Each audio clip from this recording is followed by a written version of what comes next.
कहीं आपका भी नाम इन 50,000 के लिस्ट में शामिल तो नहीं, जो सेबी ने अभी अभी यहाँ पे लॉन्च किया है अपने ऑफिशियल वेबसाइट्स पे। बहुत सारे अकाउंट्स अभी ब्लो हो रहे हैं पूरे इंडियन स्टॉक मार्केट में, जितने भी डीमेट अकाउंट्स हैं। एंड ऐसा हो क्यों रहा है? एंड अगर इस लिस्ट में आपका भी नाम शामिल है तो नेक्स्ट डीमेट अकाउंट बनाने से पहले इस वीडियो को जरूर याद से देख लेना एंड सेव कर लेना।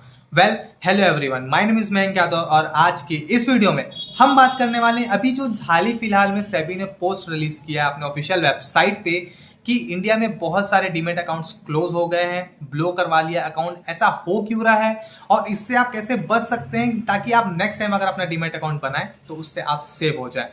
वेल देखो, सबसे पहला मैं बात करता हूं दो पर्सपेक्टिव से। पहला जो एक बिल्कुल बिगनर ट्रेडर है जिसने अभी अभी अपना अकाउंट को ब्लॉक किया है, एंड दूसरा जो अभी थोड़ा टाइम मार्केट में इन्वेस्ट कर चुका है। सबसे पहले बात करते हैं बिगनर ट्रेडर्स की, क्योंकि अभी जो इतना एग्रेसिवनेस दिखा रहे हैं मार्केट में उन्हीं का अकाउंट ज्यादा ब्लो हो रहा है। एंड क्यों हो रहा है? सबसे पहला मेजर रीजन ये है अकाउंट ब्लो करने का, उनको बेसिक्स ही नहीं पता मार्केट के। अगर आपको भी ऐसा है कि आपको बेसिक्स नहीं पता तो सबसे पहले स्टॉक मार्केट जितना अट्रैक्टिव आपको लगता है उससे भी ज्यादा डेंजरस आपको स्टॉक मार्केट बना सकता है। आपका अगर अकाउंट यहाँ है तो आपका अकाउंट को इस लेवल पे स्टॉक मार्केट को लाने में सिर्फ 5 मिनट का टाइम लगेगा।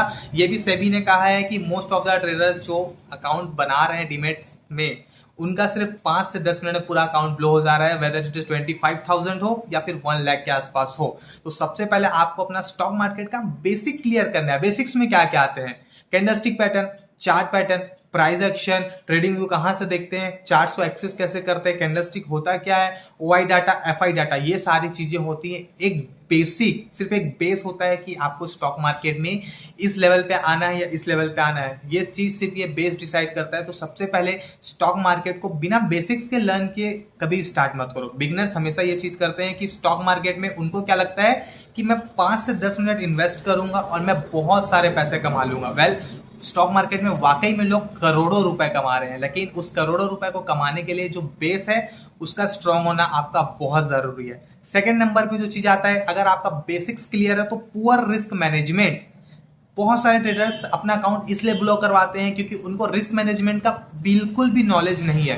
रिस्क मैनेजमेंट बहुत ही छोटा वर्ड लगेगा, लेकिन इस एक वर्ड से बहुत सारे लोग अपना डीमैट अकाउंट को बचा भी सकते हैं और बिगाड़ भी सकते हैं। रिस्क मैनेजमेंट क्या है इसको समझो।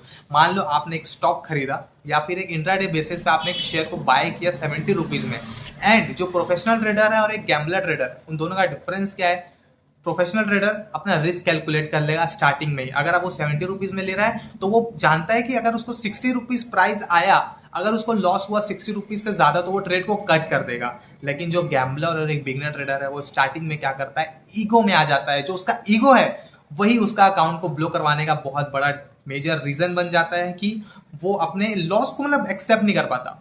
बिगनर ट्रेडर्स के अंदर ये बहुत ज्यादा होते हैं, मेरे अंदर भी था स्टार्टिंग में कि अगर मेरा लॉस हो गया तो भाई मैं गलत हो ही नहीं सकता, मैं कैसे गलत हो जाऊंगा, मैं तो मार्केट में इतना बेसिक्स पढ़ के आया हूं। तो देखो, मार्केट में सिर्फ बेसिक्स पढ़ने से कुछ नहीं होता, ये पॉइंट भी आपका क्लियर हो गया होगा। स्टॉक मार्केट में आपको शेयर प्राइस के हिसाब से रिस्क मैनेजमेंट आपका डिसाइड करना होगा। अगर आपका कैपिटल 15,000 से 16,000 के आसपास है और सेबी के हिसाब से जो एक माइनर और एक जो मैक्सिमम जो अमाउंट होता है ट्रेड करने के लिए जो बिगनर्स डालते हैं वो 50,000 से लेकर 20,000 के आसपास ही रहता है। तो इसमें क्या है, आप कितना पैसा कमा रहे हो वो इंपॉर्टेंट नहीं है, आप अपना पैसे कैपिटल को कितना बचा रहे हो ये ज्यादा इंपॉर्टेंट। तो सेकंड नंबर पॉइंट भी क्लियर हो गया, आपको रिस्क मैनेजमेंट पे ध्यान देना है बेसिक्स क्लियर करने के बाद। नाउ थर्ड नंबर पे आता है कि स्टॉक मार्केट में जैसे ही लोग आते हैं वो बाकियों को अपने आप से कंपेयर करते हैं।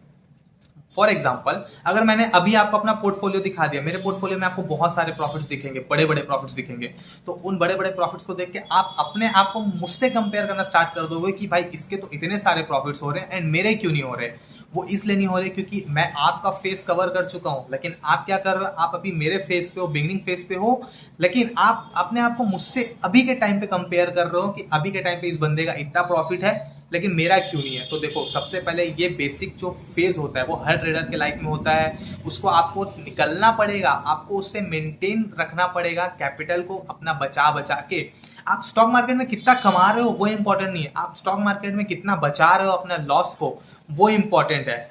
और जो लास्ट नंबर पे ट्रेडिंग साइकोलॉजी, ये वर्ड बहुत छोटा है आपको सुनने में, लेकिन ये बहुत ज्यादा इंपॉर्टेंट रोल प्ले करता है, मीन्स बहुत ज्यादा इंपॉर्टेंट प्ले करता है इस स्टॉक मार्केट के इंडस्ट्री में 80% काम आपका सिर्फ टेक्निकल एनालिसिस, प्राइस एक्शन, ये सारी चीजें होती है, या स्ट्रेटजी बेस पकड़ लो। लेकिन जो 20% ट्रेडर्स, जो गैम्बलर ट्रेडर्स है, उनको क्या लगता है कि भाई जो मैंने आपको बोला ना 80% वही ट्रू है एंड जो 20% है वो रॉन्ग है। लेकिन ऐसा बिल्कुल नहीं है। जो ये 80 और 20 का रेशियो है ना, ये बहुत इंपॉर्टेंट है आपके ट्रेडिंग करियर को एनहेंस करने के लिए।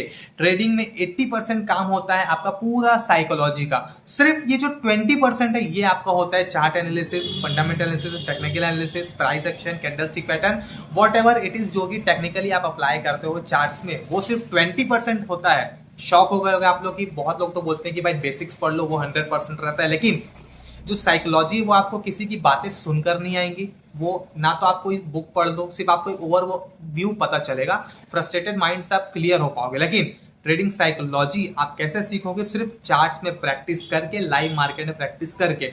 एंड जो लॉसेस होते हैं आप उससे कैसे बच सकते हो? सिंपल एक छोटा सा वर्ड है, पेपर ट्रेडिंग। स्टार्टिंग में आप पेपर ट्रेड होता क्या है, देखो पेपर ट्रेड में आप एक जनरल लोगे, बुक लोगे, पेन लोगे, अमाउंट इन्वेस्ट नहीं करोगे, लेकिन आप ओवरऑल बस ऊपर ऊपर से लिखोगे कि हाँ यहाँ मेरी एंट्री बनती तो क्यों बनती, लॉस हुआ तो क्यों हुआ। हर एक प्रोफेशनल ट्रेडर इस बात से एग्री होगा कि वो ये चीजें करता है एंड ये चीजें बहुत ज्यादा जरूरी है कि आप एक जर्नल मेंटेन करो, लिखते चलो कि हाँ आज मैंने ट्रेड लिया, इतने रुपीज का प्रॉफिट हुआ, क्यों प्रॉफिट हुआ, उस ट्रेड को लेने का क्या लॉजिक था मेरा, एंड अगर लॉस हुआ तो उस ट्रेड में लॉस क्यों हुआ और क्या गलती हुई आपकी। और साइकोलॉजी को इनहेंस करने का एक सबसे इजी तरीका बताता हूं, 2P जो ये रूल है आपको समझना होगा, प्रैक्टिस्ड एंड पेशेंस। मार्केट में आप जितना ज्यादा प्रैक्टिस करोगे उतना ज्यादा आपका साइकोलॉजी डेवलप होगा। पेशेंस, आप जितना पेशेंस के साथ वेट करोगे साइकोलॉजी आपका उतना ज्यादा डेवलप होगा, क्योंकि patience is the key point two success in stock market. Patience बहुत जरूरी है। वेल ट्रेडिंग साइकोलॉजी के ऊपर मैं एक फुल सीरीज भी बनाऊंगा, आपको बहुत जल्दी वो सारी चीजें एक्सेस करने को मिल जाएगी फ्री में।